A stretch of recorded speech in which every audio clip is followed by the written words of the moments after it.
Welcome, I'm is a HUAWEI P40 Pro, and today I'll show you how to block a number. So to get started, let's open up the dialer app, and from here you can either type in the number or use one that exists to block it. Now I'm going to show both ways, beginning with the one that is visible. So when the number calls you and it's visible right here in the recent ones, all you need to do is hold your finger on it and it will pop out this little window right here, and you can just tap on block contact like so, and that's about it. Now the contact is blocked and won't be able to call you anymore.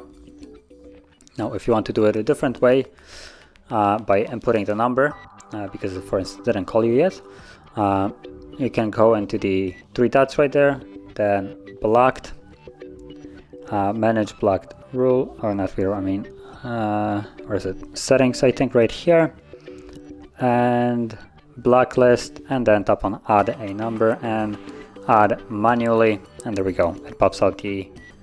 place where you can put in a number, and then tap on OK and it automatically gets added. And also from here you can remove the numbers that you already have blocked. So for instance right here, this one, you can hold it, and then you can basically, when you hold it, it moves it to here where it gets selected, and tap on remove and remove once more, and it gets removed from the blacklist, and now the number will be able to call you normally. So that is basically how you block a number, and if you found this video helpful, don't forget to hit like, subscribe, and thanks for watching.